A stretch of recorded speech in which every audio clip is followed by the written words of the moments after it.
looking up your novels here, and so I hope that today, as we start, we can delve a little deeper, start, give us a a broad sense of writing in South Africa. For this book club, um, this is really we haven't read much from South Africa, and so getting an author from South Africa, getting a sense of writing and literature in South Africa is something we'd definitely want to delve into, and hope we can talk a little bit more and get your sense of this. Then we'll move in, narrow it down a little more to you, and then in particular to the two books that the book club members read this week or this month, Wayfarers Hymns and the Madonna of Excelsior. So, Zakes, can Yeah. you maybe tell us a little bit about literature and writing in South Africa? What's interesting, what's happening in the sector now, how is it impacting society, politics, and the genres in South Africa, just a broad sense. Well, first of all, I must say, I must express my gratitude that you invited me this Saturday afternoon.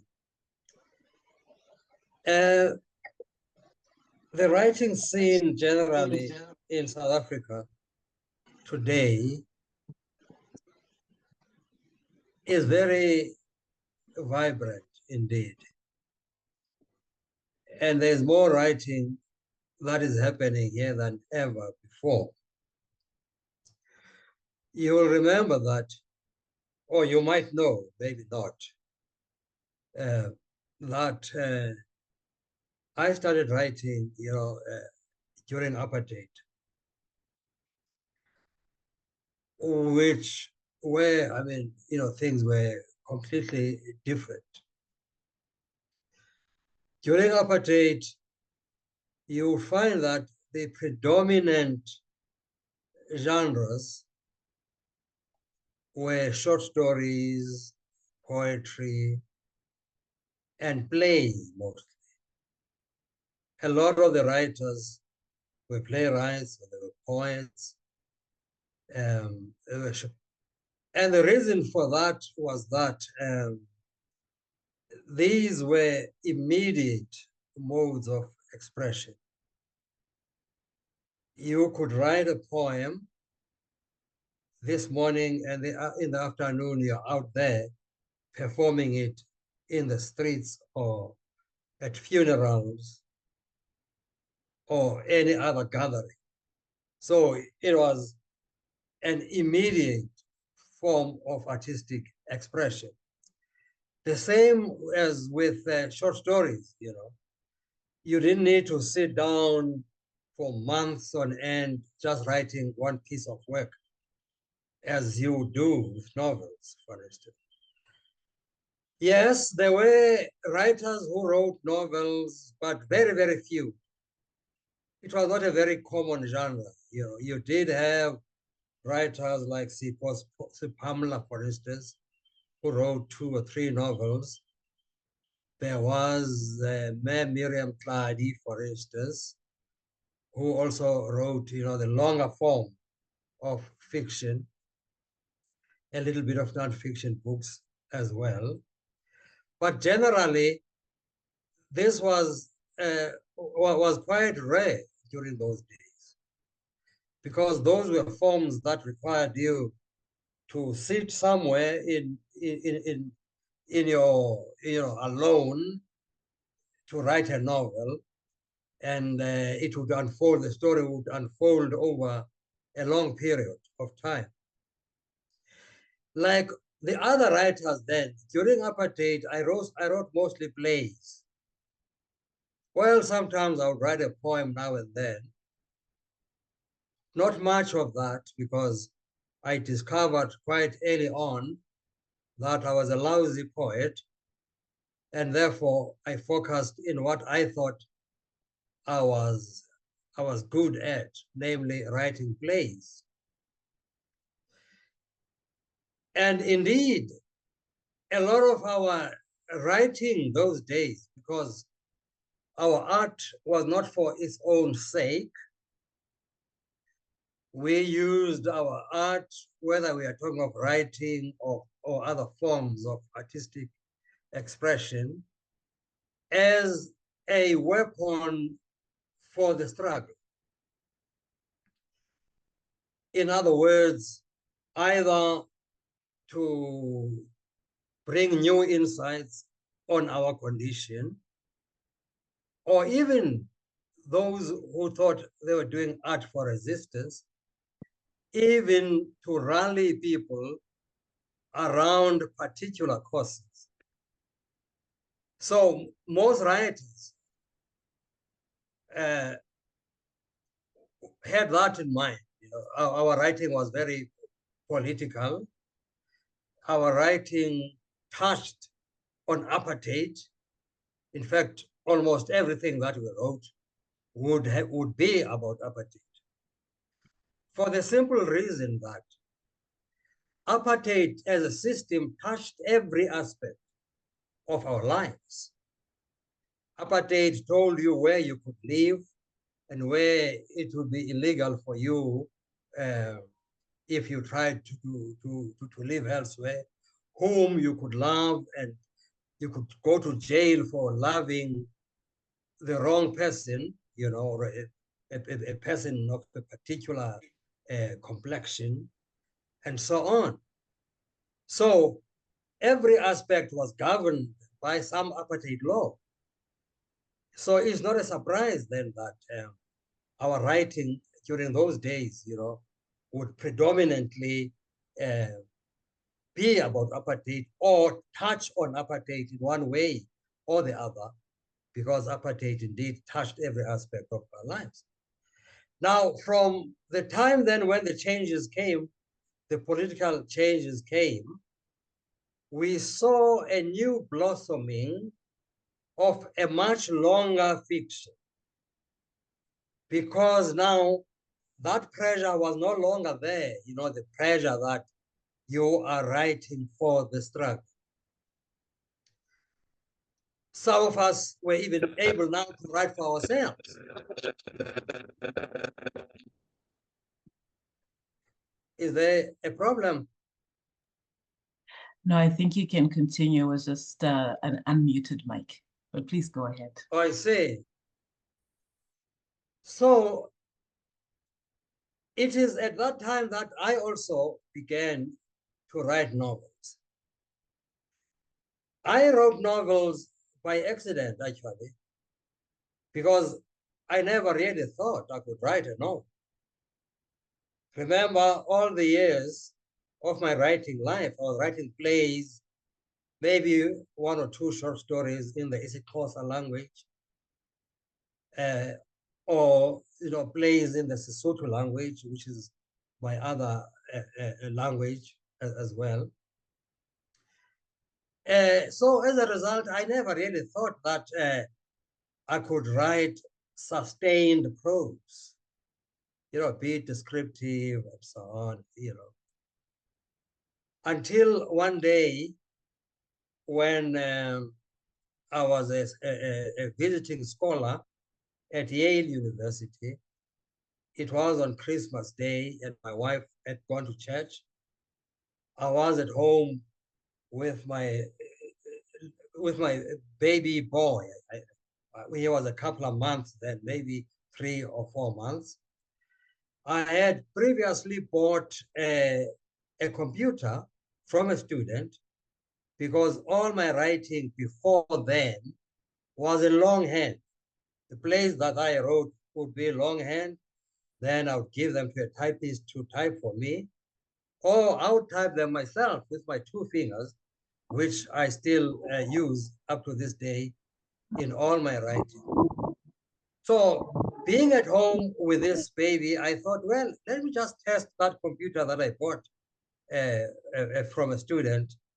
Those very huge IBM things as big as my desk here, using what was known then as Word Perfect. There was a manual, then I was. So the first sentence I typed was, "There are many ways of dying." Now, I don't know where this sentence came from, because it was just a random sentence that I was writing in order to see how to use this desk computer and the WordPerfect program. I fell in love with that sentence and then continued from there. By the time my wife came back from church, I'd written the first 3 pages of what became my first novel, Ways of Dying. I was highly impressed by the fact that I'd written 3 pages of sustained prose, something that I never thought I was capable of, because as a playwright, I was a dialogue person and a few stage directions here and there, but mostly a dialogue.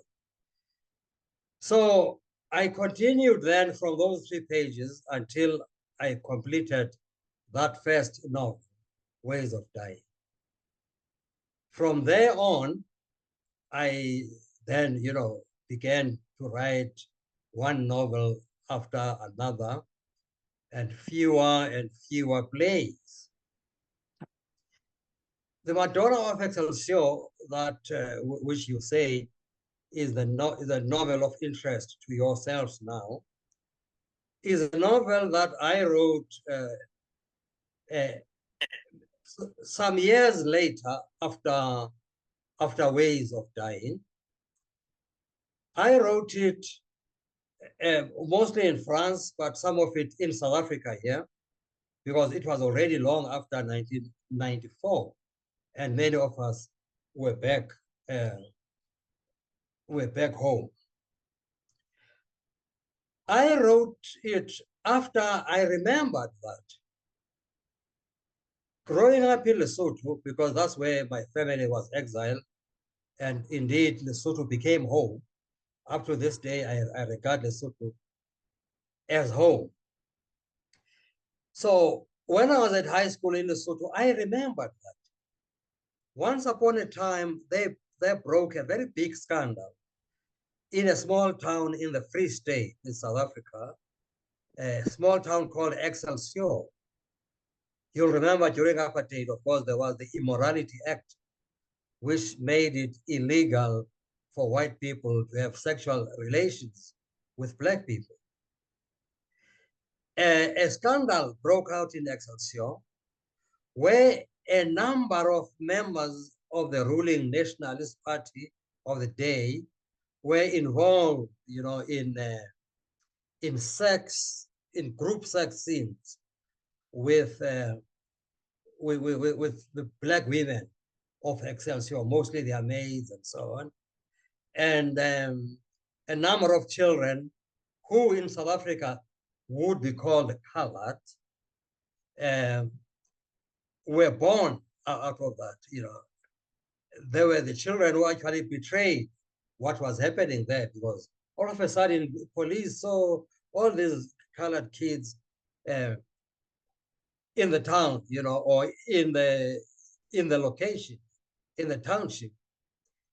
And on investigation, then they discovered this sex ring of the Afrikaners of Excelsior and the black women. So there was this big case then, so this happened when I was at high school in Lesotho. And then many years later, I wonder what happened to the children of Excelsior, the so-called colored children, or the women themselves, now that, it was maybe 10 years after our freedom. So I was quite curious to know what were they doing in the new South Africa? How were they, their lives generally, and also the Afrikaners, what happened, those who survived, because some of them committed suicide during that period out of the shame of being involved in a case like this. So I drove then from Johannesburg to the town of Excelsior to find out. And the story that I discovered there was so interesting that I decided first of all, to write an article for the Mail and Guardian about what was happening there. And then after that, I thought, yeah, this could also be a novel. That's how then this novel came into being.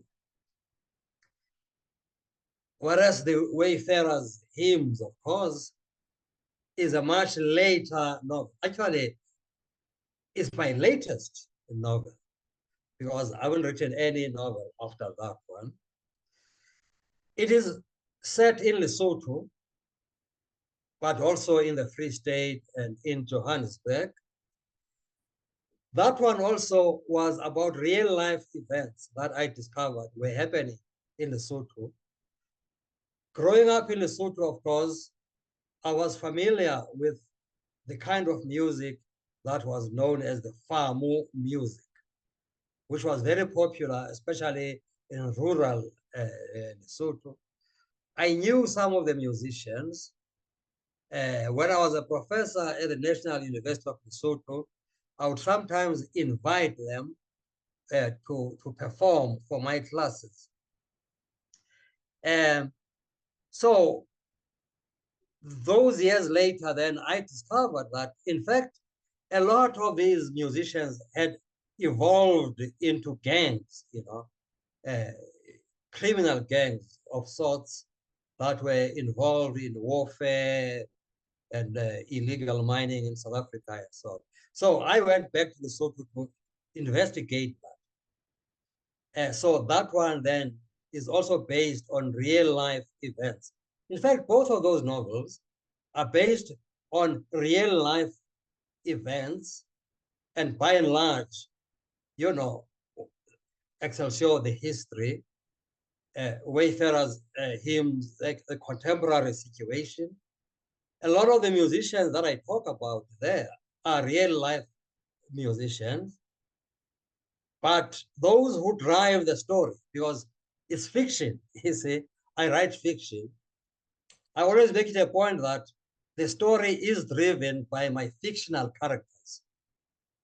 So the musician who drives the story in the Whale Collar, no, not the Whale Collar, Wayfarers Hymns, is a fictional character, you see. But he interacts with real life musicians and so on.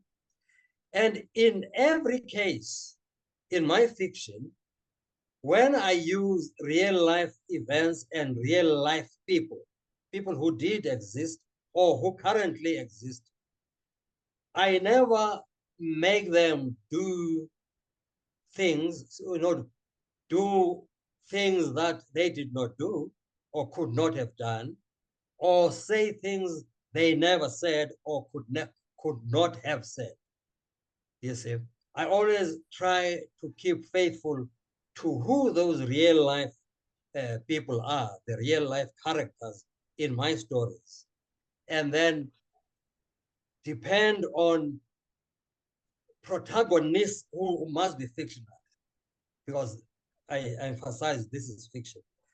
Those who drive the story will be fictional, and therefore they will do things that I want them to do.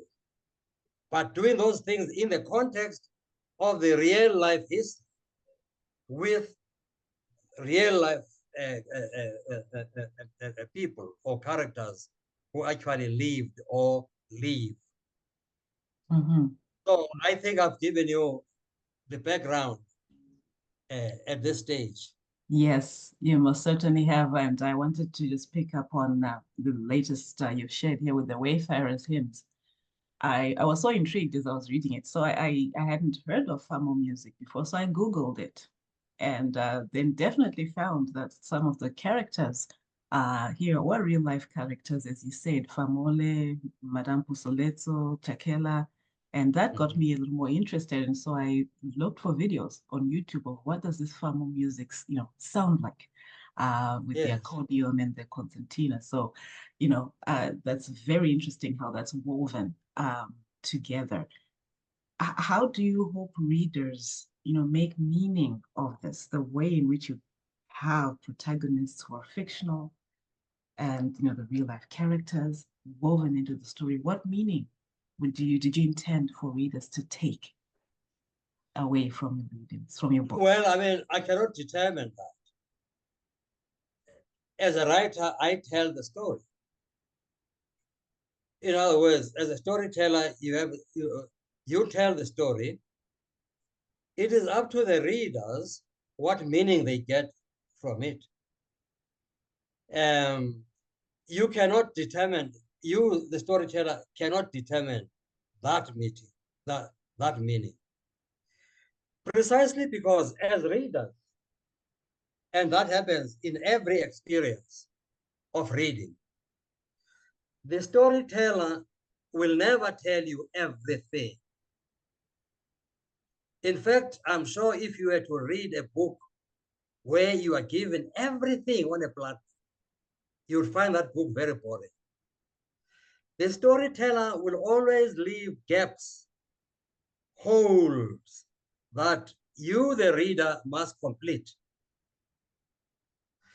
And when you complete those gaps that I've left there, sometimes I've left them purposely because you must have restraint when you tell a story. You don't give the reader everything. Sometimes the gaps are just there naturally because you cannot tell everything. There are so many things that are not important to your plot that you leave out.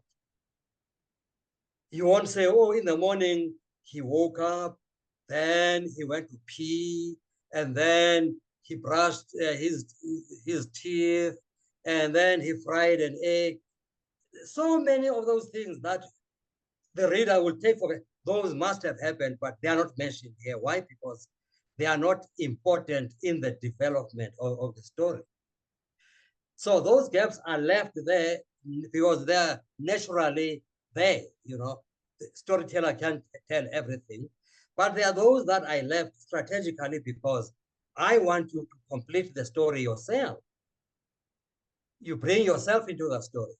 And how do you complete that story? You bring your own biography into that story.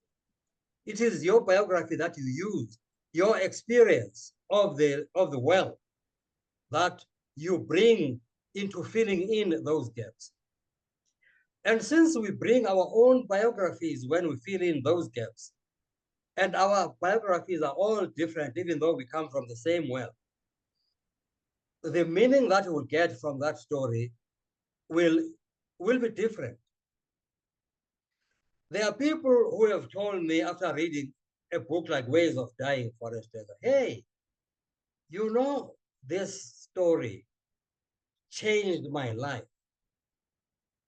And I'm always amazed when I hear that because I never intended to change anyone's life. Sometimes I didn't even think that fiction can change someone's life. But that reader brought part of himself into that story, completing those gaps that I left there. And in so doing, found a meaning, sometimes a meaning that I didn't have in my mind when I was writing the story. In many instances, it is from critics that I learned, oh, this is what I meant in this story. Okay, I see. You see? I hear it, especially academic critics who will come with their own interpretations and so on. So the meaning and everything, I really leave that to you. I just tell the story, as it unfolds in my mind.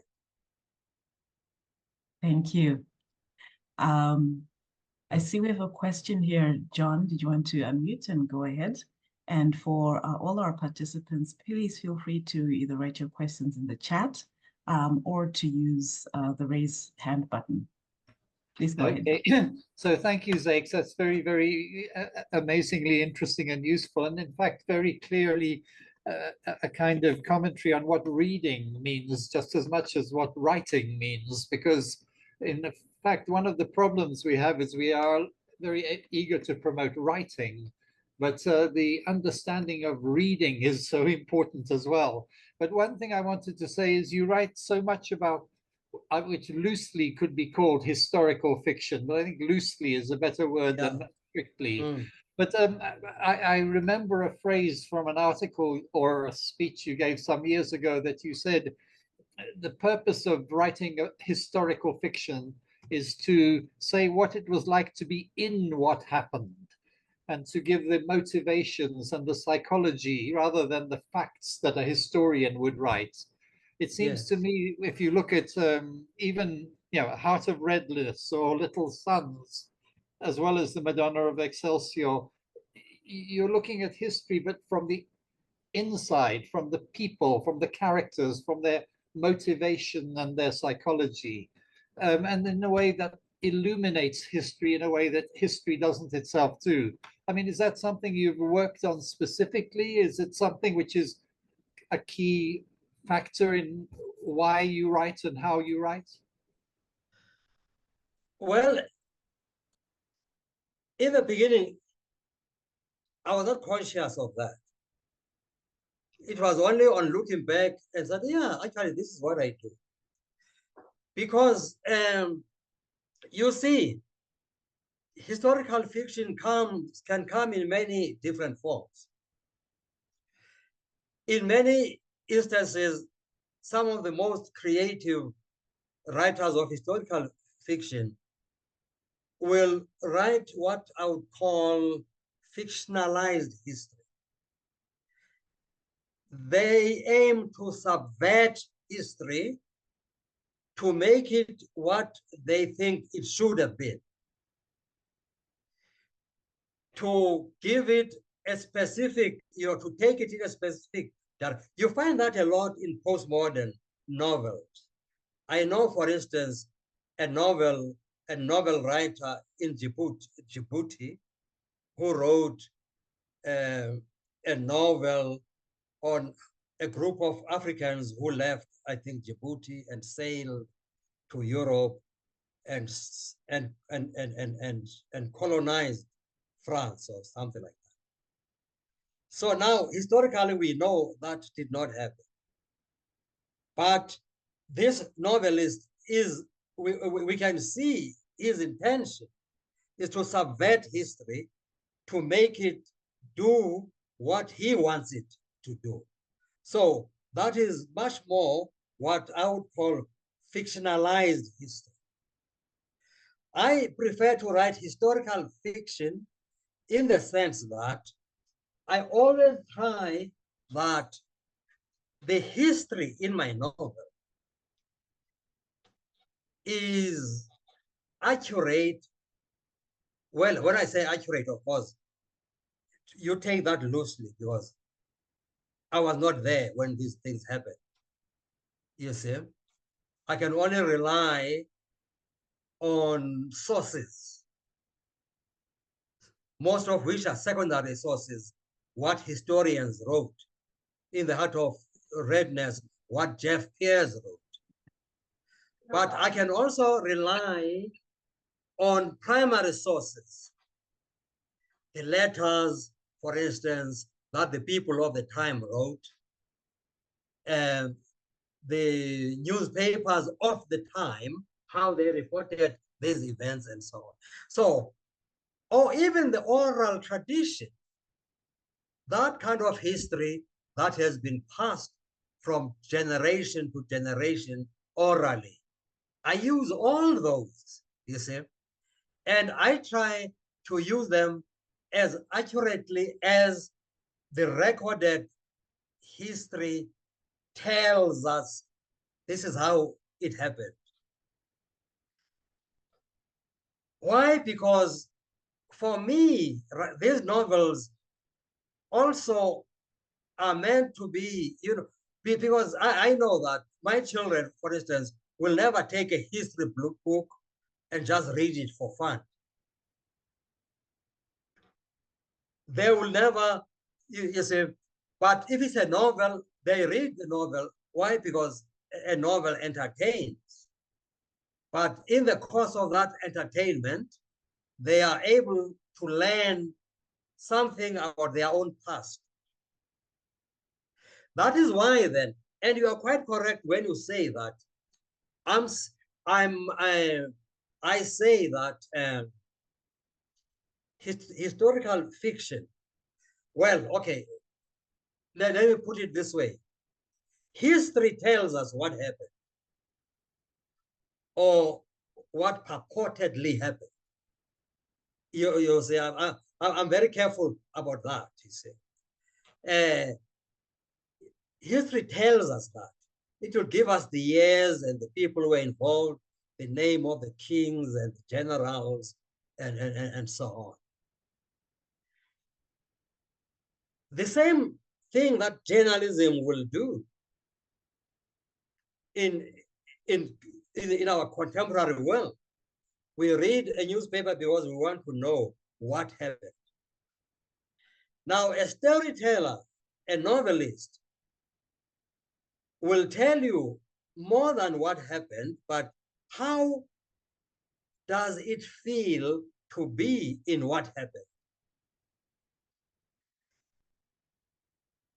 Historians will tell you about the period when Nongause was there and the Xhosas killed their cattle, or when Mhlonhlo assassinated that magistrate and so on. I'm more interested then in how does it feel to be in what happened. In the same way that in a contemporary novel, those are the same concerns. That is why if I'm unable to do that in a novel, then the critics will say, oh, that novel is journalistic. It's written in a journalistic form. They mean that it merely tells you what happened, but it does not delve into how it feels to be in what happened. That is why then, when we write fiction, we delve into the interiorities of our characters. Because as readers, the main reason we are reading this, we want the emotional part of it as well. You know, we need to transfer those emotions to the reader. The reader must feel hurt when it's necessary to be hurt, or angry when it's necessary to be angry, or sad when it's necessary to be sad. And we can only capture those feelings if we have been able to delve into those interiorities. We have been able to psychologize our characters so that they are able to transfer those moods and those feelings. Thank you. I see Rumbi has her hand up. Rumbi, please go ahead. Zakes, thank you for that. We actually, just before the session, we were discussing your genre and trying to decide whether we would place it firmly in historical fiction or not. And the fact that you're addressing it straight away is really interesting to me. My question then is, in psychologizing some of these characters, especially if some of them did exist, and you know, your writing gives them or shows us the motives or their emotions. Like I'm thinking of the Madonnas. You know, we see the National Party, the white Afrikaners, some of their reasoning behind how they went in. You see actually you know, how they rationalized the abuse and the grooming and all of that. When you do that with characters that existed, do you feel maybe you could be criticized? I mean, I wonder to myself, if they read it, would they think that they are being treated unfairly? Is this something you check in with them? I mean, if the ones who still exist, do you ever get feedback to say, well, you know, this was not actually my motive. This is not actually how it happened.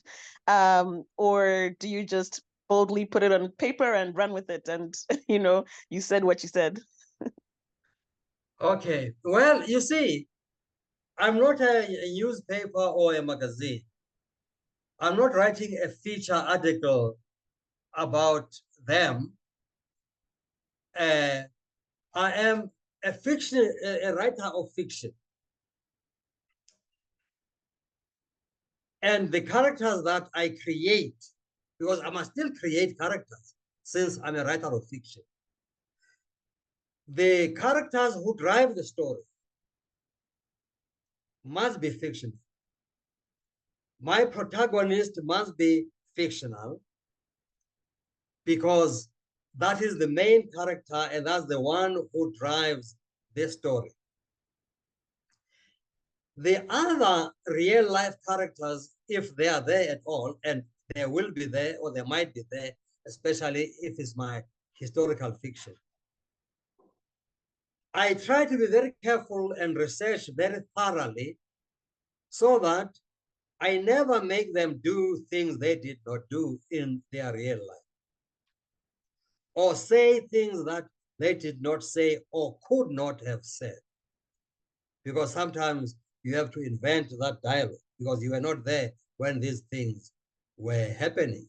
And of course, you say, this is what they could have said. And therefore, for the purposes of your story, it is indeed what they said. But in all instances, the historical people are really bit players in my stories because my stories are really about the fictional people that I have invented. But even those fictional people, of course, I invent them according to who people were those days, what they used to do, and so on. They are never fantastical characters who would not fit into that historical environment that I'm writing about. Now, have these people ever read this? I'm sure they have, because in many instances, for instance, in Excelsior, Excelsior became my second home. I first went there to research the story. And then those people I researched the story with, some of whom were the so-called colored children, who are adults now, of course, became my friends. And even after the story was long written, I continued to visit Excelsior and to see how they are doing and so on. Their mothers too were now old ladies who are the women when in their younger days slept with the Afrikaner men. One or two of the Afrikaner people, but with them, to tell you the truth, they were very angry with me.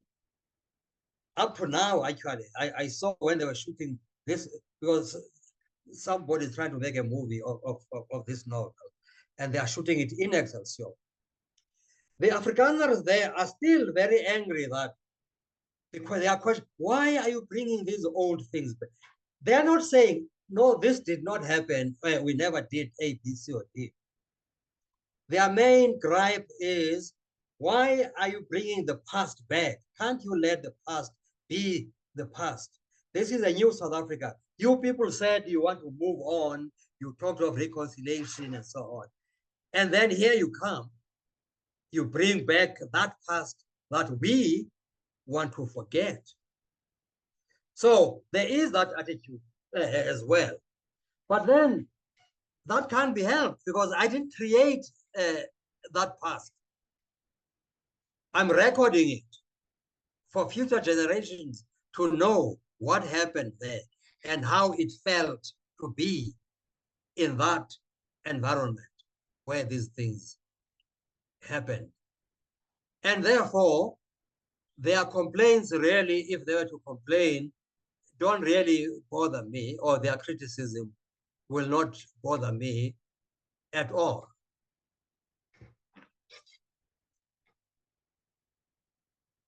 Thank you. I see Tanaka Chidora has a question in the chat which aligns really closely with what Rumbi had just asked. And I think you've actually answered it. But Tanaka, I do want to give you the opportunity if you wanted that expanded upon a little further or speak to your question further. No, I think Zakes has addressed everything that I wanted to ask. Thank you. Okay. If you're interested, Zakes, the question from Tanaka simply was, how do you deal with readers who want to measure your story against, in quotes, historical truth, whatever that is? So that was the question in the chat. That is the thing. You see, I don't deal with them. Oh, sorry. I removed you from my screen. But oh, you are back now, Maroro. Yes. And I don't deal with them at all. Yes, indeed, I've known situations where some readers, and by the way, before I get to that, that becomes worse actually, that situation that you're outlining there. It becomes worse because history teachers, especially in a country like America, use my fiction a lot to teach history. In other words, to supplement history textbooks. The reason for that, the reason for using fiction, that this doesn't only happen with my books. It just happens generally. For instance, those history teachers who teach a certain period, say in England, they also use novels from that period as well. That is the norm in the United States. I don't know if it's the norm in Canada as well. That's the norm precisely because of what we talked about with John a few minutes ago. You know, they don't only want you to know what happened, they also want you to get some feel of how it felt to be in what happened. That is why fiction is used in the teaching of history. Still relying on history textbook rather than on the fiction textbook.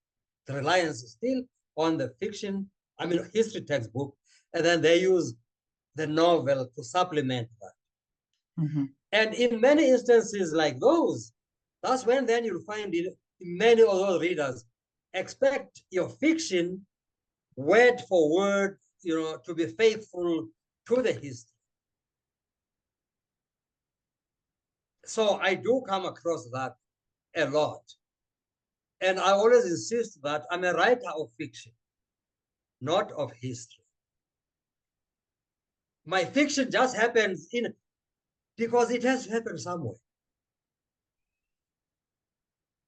All fiction happens somewhere, either in a real place or some imaginary place out there among the stars and so on, depending on what kind of fiction it is. So mine just happens to take place in a particular historical period. And the period itself becomes important in the story, you see? Mm-hmm. So that happens a lot, but then I never really address that because I keep on insisting that I'm writing fiction here, guys. Right, thank you. So I see I have one more question. I have a question here from John, and after John, I'd like to perhaps move into some of the themes that we see in both novels. Go ahead, John. Okay, about writing about history and fiction within history and in particular times. Another thing I notice in your writing, and I think you've written about this yourself in talks, is that the history, as it's known, what's called the truth of history, is written by the victors, and who are normally male. And what you are trying to do, and if you look at the heart of, if you look at the Zulus of New York, or if you look at Madonna of Excelsior, you are trying to tell her story, not his story. You're trying to focus on the female and so I wondered how much that was both intentional, or did it happen accidentally as well, like you started off saying? Is it a kind of purpose that you've had? Yeah. If it's not an overall purpose. It might be purpose now that I've realized that's what I do. But in the beginning, of course, as I said before, you're just telling a story. But then you see that some of your values will always seep into your mode of storytelling, or how you tell the story, and so on. You see, and then you find that, in fact, indeed, your story will be told from the perspective of what you would call the little man. History is about generals and kings and rulers and so on. But that history happened to people, ordinary people, and it is from that perspective that my story is told.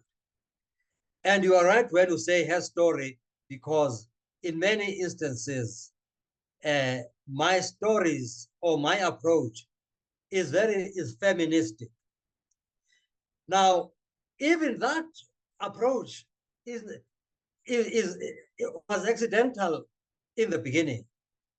It was just part of my values seeping into my storytelling. I never set out to say, oh, now I want to write a novel that will be read in feminist classes, you see, or anything like that. But my values, the values themselves, come into or seep into my storytelling.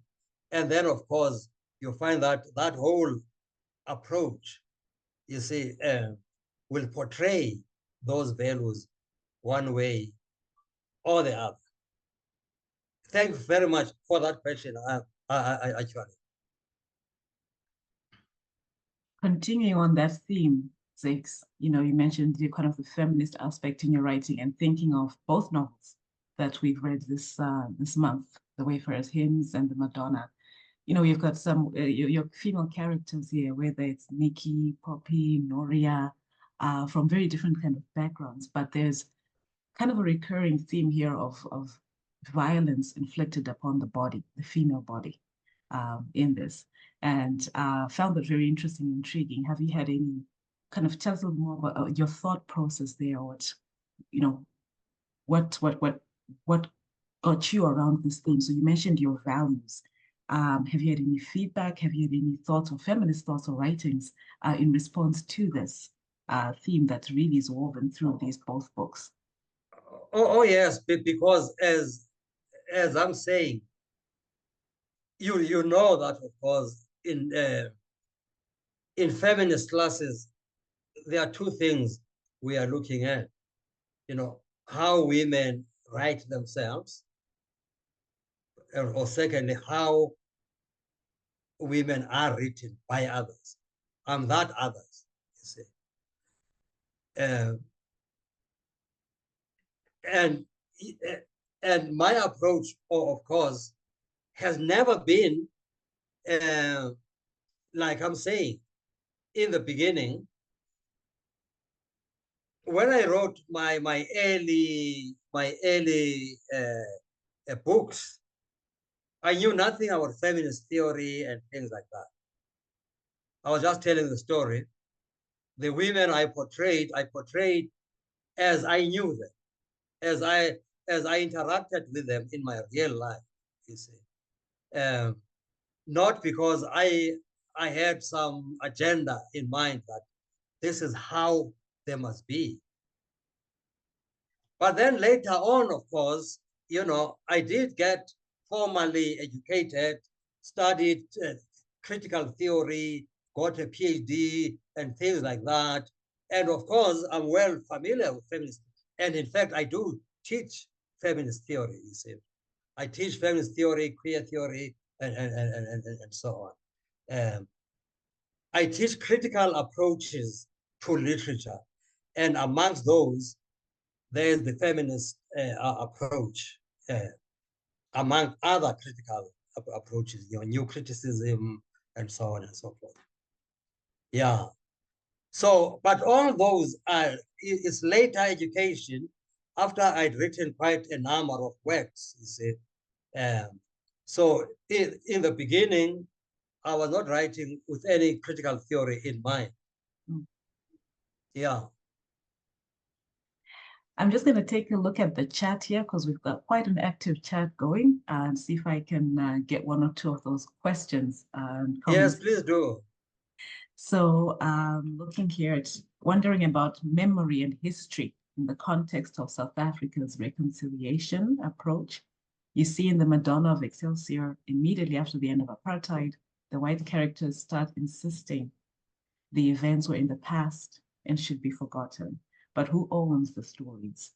Does reconciliation erase or alter memory? And this is more of just a comment from Ruby. Thank you, Ruby. Yes, no, that comment is quite valid because that's one of the things I've been fighting against. Yeah. Well, not only me, many other people here. But Mandela's reconciliation does not erase memory. Memory is crucial, you see. You can reconcile as much as you want, but memory must always, we cannot get amnesia all of a sudden. You see, amnesia for who? It won't be for us, that amnesia. When everybody else in the world is trying very hard to know where they come from, what made them who they are, we should know where we come from ourselves. We should know what shaped us, because we are who we are today because of who we were yesterday. And it is important for us to know, where we come from, what shaped us into who we are now. So we cannot have amnesia. We resist amnesia at all costs. Thank you. In Wayfarers Hymns, this is a comment, a question from the chat here. The object of worship. So traditional hymns worship God. In Wayfarers, worship is to Kalekes, I hope I've pronounced that right, Soto life, who's those digging gold for all of these. And so can you please say more about how you chose the title for Wayfarers Hymns? And this is a question from the chat from Pauline. I didn't hear most of what you said, but I got the question, how I chose the title. So I'll address myself then to the question itself. Now, you must have noticed that the story itself is based on music, and particularly the genre of music known as Famu music. Now, that genre of music, which is very popular in Lesotho, especially in the rural areas, not only Lesotho, but South Africa, especially the Free State, where you find Basotho people. And it's a very popular genre of music. And the musicians become also very, very popular and very influential, right up to being influential in the politics of Lesotho, in the founding of certain political parties and so on and so forth. For that. So that music is also known as the hymns, the fila Sadisamaya Naha, which means the hymns, not church hymns, no. These are secular hymns. The hymns of the travelers, of the wayfarer. The hymn, a wayfarer is a traveler, the one who's is traveling out there. So the hymns of the wayfarers. That's the official name of the genre itself. Difila Sadisamana in Sesotho. The hymns of the travelers, the hymns of the wayfarers. So the title was not really my invention as such. but it is the name of the genre of that music in Sesotho. That's what they are called. You either call it Famo or the Fela, the hymns of the travelers, the hymns of the wayfarers, the hymns of the ramblers, in other words. Okay, thank you much. We have a few minutes left, but kind of steer us in a slightly different direction. We understand you're an artist in many ways. And I also, picked up that you speak a number of languages. You are multilingual. And thinking of kind of your style, there's a certain rhythm in your writing, and it does sound very poetic. And I wonder in what ways the languages that you speak and your interest in art and how that has influenced the style of writing that you share with us so wonderfully in both novels. I see. Well, yeah, the languages that I speak are really, languages of South Africa. Besides English, all the languages I speak are really, the languages of South Africa. I don't speak any other international language besides English. My novels, as you might have noticed, are set in different parts of South Africa and Lesotho. And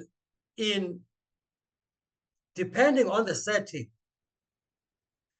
when I'm telling a story set in Hermanus, for instance, among the people who are called the colored people and whose first language is mostly Afrikaans, and then they interact with the Xhosa people there also, whose first language is Xhosa. The rhythms of the language that I use in a story like The Whale Caller, which is set there in Hermanus, will be very much informed by both Afrikaans and isiXhosa. In many instances, it will be a transliteration of those languages, of those local languages, you see. Same as when the book is set in a Sesotho-speaking environment like the Madonna of Excelsior.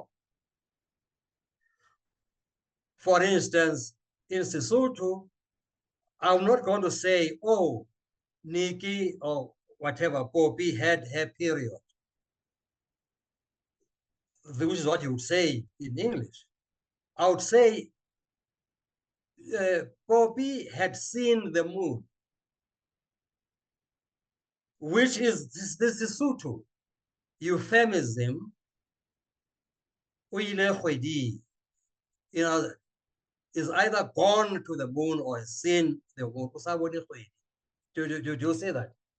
Putting that in English, without any explanation, I take it that you who does not know Sesotho, that when you have seen the moon or you have gone to the moon, what that means, you are going to get the meaning from context. The context itself will tell you what that means. And by using an expression like that, I'm able then to catch or to capture the rhythm of the original language that these characters were speaking. Because those characters in Madonna of Excelsior, they were not speaking in English, even though I render their dialogue in English. So it's important to me that it must be the kind of English that captures the idiom of their original languages. I'm not sure if that answers that question. Absolutely. Absolutely. Yes. Okay, I see, John, you have one question and with one more question in the chat. So go ahead, John.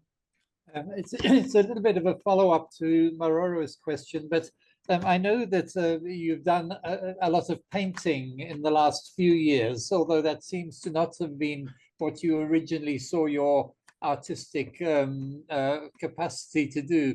But I know that a lot of your paintings have been the man with the green blanket from the Marikana events. Yes. It's a bit, I feel in a way we have been very lucky to have you talk to us, given the comeuppance of Marikana in the election of 2 days ago in certain ways.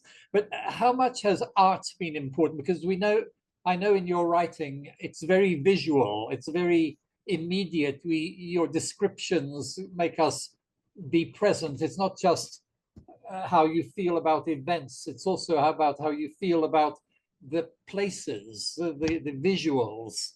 So how Yes, much thank has you so art much. been important, and how much has now being able to express your art in painting been important to you? Uh-huh. Well, I was first and foremost an artist. Long before I was a writer. And if you read my memoir, for instance, well, memoirs, you'll find that painting was my main activity. And indeed, even my first degree was, I majored in painting and history of art. Oh, wow. Can I just interrupt a second? Could I just ask your memoir? Could I just ask your memoir, is that sometimes there is a void? Yes, yes. Sometimes Okay, there is a void. I'll put the title on the chat. Thank you. Yes. So I majored then in painting and and history of art, and I painted quite a lot in the early years, especially in my 20s and so on, and held exhibition all over in Southern Africa and in Europe. I even had a permanent exhibition in Stockholm, in Sweden, during those days of Palme. I don't know if you remember that prime minister those days. I had a permanent exhibition at the Kulturhuset in Stockholm, which then over the years I lost, because what happened was writing overtook painting. After I'd written a number of plays and then the novels, and then I became known more as a writer than as a painter. And I painted less and less and wrote more and more. I lost even my permanent exhibition space in Sweden because I couldn't replenish it with more paintings as they. So I was just depriving other people of space, which I was not using. So anyway, I focused on writing then, but even then I was continuing to paint a little bit. Maybe once after 2 or 3 months, I'll come up with a painting and so on. Though my focus was mainly writing. It was only after I retired, because I was a professor for many years at Ohio University. After I retired from that, which was about 7 or 8 years ago, then I went back to my first love, painting. I focus more on painting now than on writing, and I've now continued to hold exhibitions in different parts of the world as a painter. You are correct when you say that my fiction or my prose tends to be very visual. I think it is that influence of being an artist, of being a visual artist, of being a painter. Yes. I wish we had more time, for sure. You are muted. I think John was Did- trying to say something, but Okay, go ahead. Go ahead. Please go ahead. No, I was just saying, it's amazing to hear. The visualness is just so exciting, in fact, and it's a way, even when you're writing about New York in the 1870s, it's very visual as well. yes, thank you so much. I'm sorry, but I see that there are, although I can't see these questions, I can there are read quite a that few for you. questions there. Yeah, I can You- read that for you. Some comments you on don't your. think it's possible Mhm. to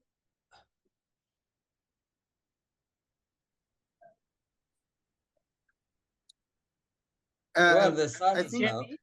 Okay. Can you hear me, Zakes? I- Can you hear us? I think Camille asked a question and begged for someone to ask it on her behalf. Yes, I think there's a bit of a delay, but I can read that if you can hear us. And so the question here goes back to an earlier comment about memory, Yes. amnesia, and forgetting. So that's the context for this question. And Camille is wondering if you can comment on what seems to be an increasing trend in discussing decoloniality in education. So do you see a similar trend in the publishing world in the US or beyond? And if so, to what extent is it real engagement as opposed to performatism? And Camille, if you're on the line, please feel free to jump in. Although I don't quite understand the question because I don't see any line of demarcation between engagement and being performative. Because I think, I mean,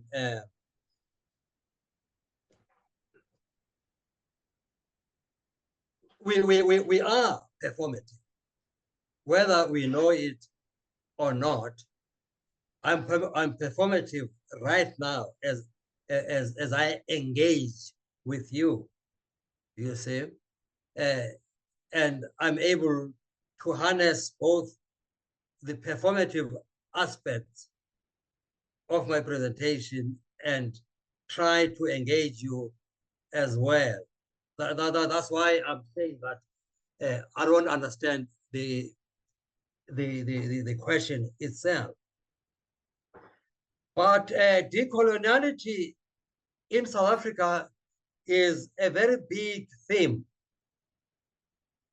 Indeed, it's a very big subject, and you find it in all instances.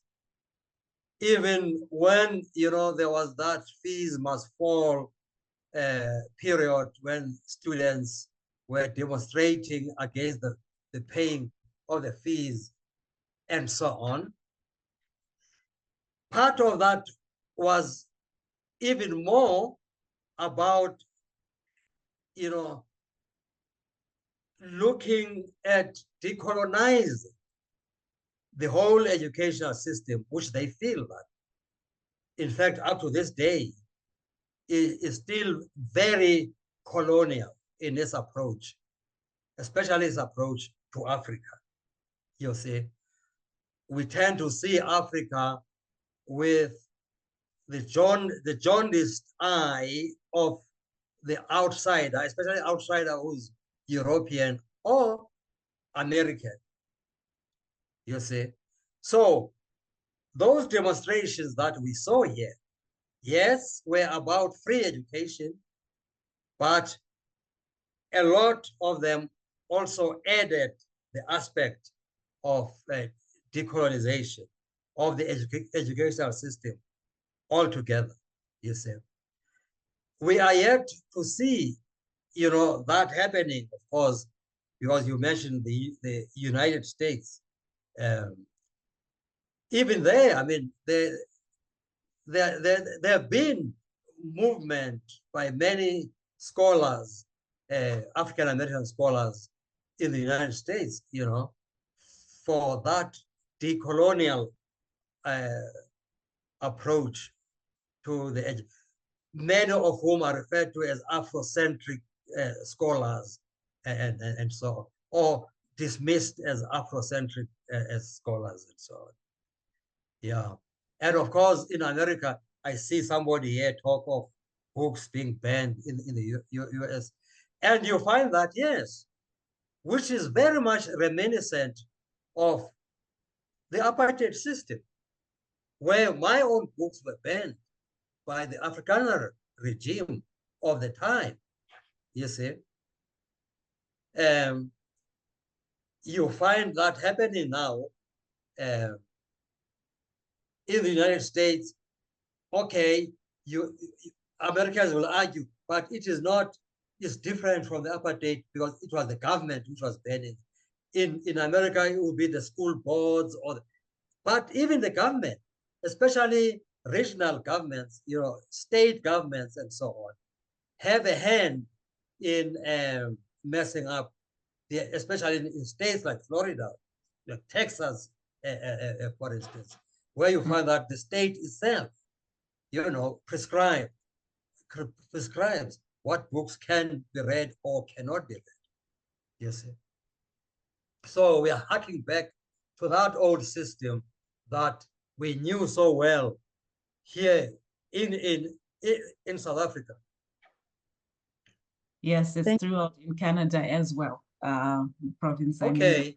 With our social studies curriculum. It's hotly debated at the moment with the provincial government. Okay, yeah. I see there's a hand up from Rumbi, and I'll check the chat as well from Camille. Yes, Camille is confirming what you just shared. So Rumbi, please go ahead. Another direction. Zakes, we've taken you away from counting votes in the current election in South Africa. Right?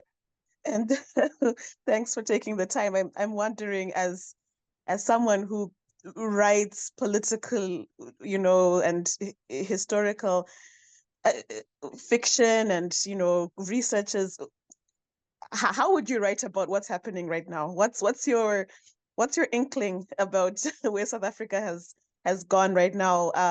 We've read what your thoughts were at the turn of apartheid, but this is years later. And I'm interested to know, if you were to pick up a Zakes book in a few years about this period, what would you focus on?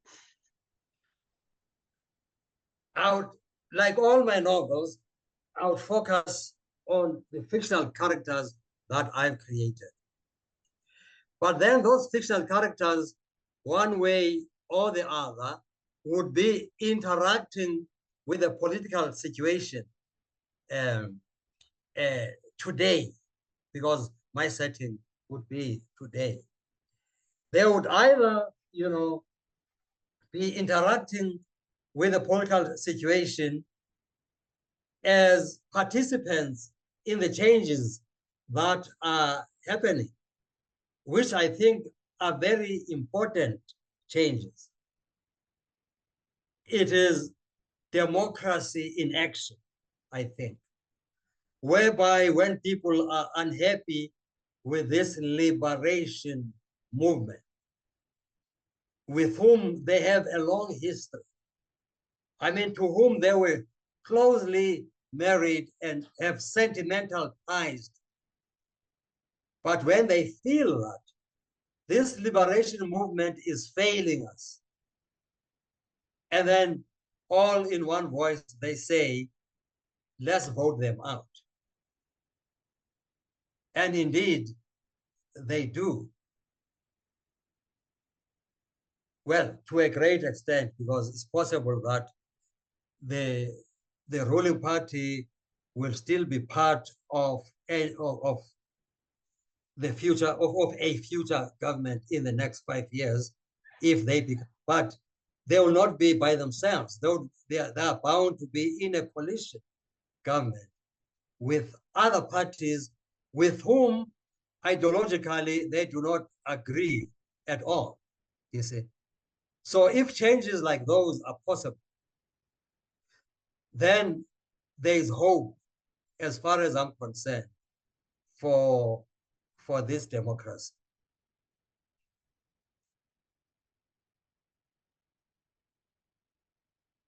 And perhaps then that's what my fiction would show. Although my fiction would definitely be about human issues involving those characters who happen to interact with today's political environment.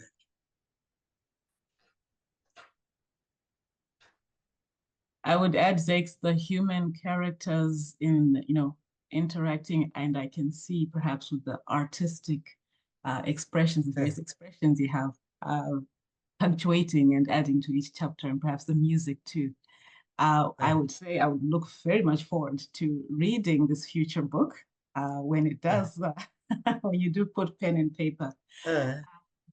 I think I'm just checking the chat if there are any last thoughts, questions, or comments. They don't always have to be questions. You can also unmute your mic if anybody has any thing to ask. Tondi's question. Did I miss a question? Tondi, please do go ahead. If I've missed a question in the chat, feel free to unmute. I don't see Tondi's question here. Oh, that's all Tondi? right. Go Okay. ahead. Hi, yes, no, that's okay. That's okay, Tanaka, thanks. I wanted to ask you, Zakes, which contemporary South African writers are you reading or currently enjoying? Because this is, your book is, I believe, the first book from South Africa we've read. We tend to focus on Zimbabwean literature. So do you have any recommendations for us? Yes. Well, I mean, I also focus on Zimbabwean literature a lot. And my favorite writer Wow, has always interesting. been, was always Yvonne Vera, mostly also because she was a very, very close friend of mine. And I do read, well, I mean, I can't read any more of her because she's dead now, and I've read everything she wrote. In South Africa, I don't know if I did mention that. Today, there is more long fiction, more novels written by South Africans, more than at any time in the history of South Africa. In fact, novels that have been written from 1994, when we got our independence, to now, written by especially Black women, there are more of them than all the novels by Black writers in the whole history, in the whole writing history of South Africa. To an extent that I can't keep up with them anymore. There was a time when I would make it a point that I read every book from South Africa, whether it was mediocre or lousy or great. I would read it because I was keen to know what are writers doing, what are they saying. But now I don't do that anymore. I'm very selective because I cannot keep up with the amount of writing, especially of novels, that is happening today. Some of the writers that I read is Cynthia Jele. Cynthia Jele, Jele is Jele. I might forget some of the titles of her books, but her latest book was my favorite of all the previous books. Another one is Angela Makolwa. I quite enjoy her fiction as well, which is a very fast-paced kind of fiction that the Americans would call urban fiction. Is that kind of genre. And then, of course, I mean, there are many others. Zuki Swavanner, for instance.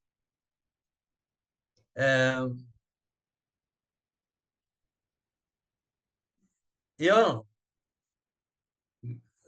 maybe I should go as far as that for now.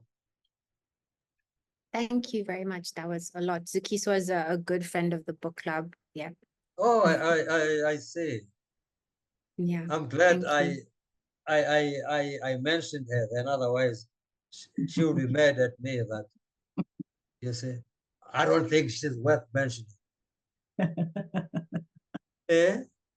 Oh, goodness, thank you. So we'll take your last question from you, John, then I'll invite Rumbi and Tondi if you have any, last minute thoughts or announcements to make to the group. And then also, please, John, go ahead. Okay, I'm interested, of course, you started with plays, but now some of your writing is being turned into plays or even opera. And I was able to see Heart of Redness done by the Magnet Theatre in Cape Town some years ago. But you mentioned that the Madonna of Excelsior is being made into a film. Is there a kind of timeline? When might this come out? And are other books being turned into plays, operas, or films? Okay. The Madonna of Excelsior was being shot there in Excelsior by a Bloemfontein production house. But I'm told that things have stalled with them. I don't know, maybe the finances or what. So I would have no idea. They stalled before the work. Maybe they'd finished shooting, I'm not sure. But I suppose when they've dealt with their problems, which perhaps are mostly financial, they would continue. So I would have no idea when that would be out. I did see that opera by Magnet Theatre of the Heart of Redness, and I was quite impressed. There had been other operas before. There was an opera from Ways of Dying, titled Love and Green Onions. It was also done in Cape Town. I think because Cape Town seems to be South Africa's headquarters of opera.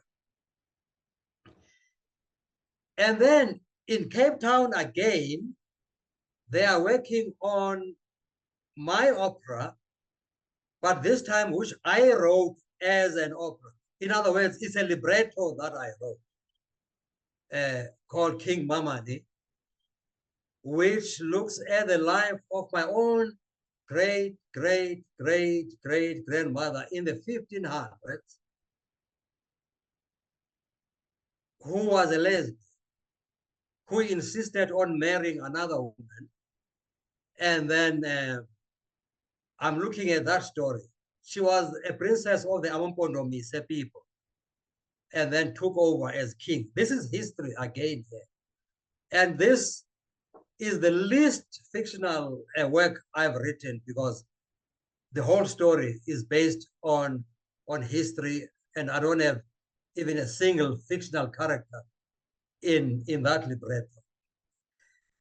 The music is currently being composed by two young people who are from South Africa, but current one is based is teaching at the Manhattan School of Music. The other one is based at Duke University in North Carolina.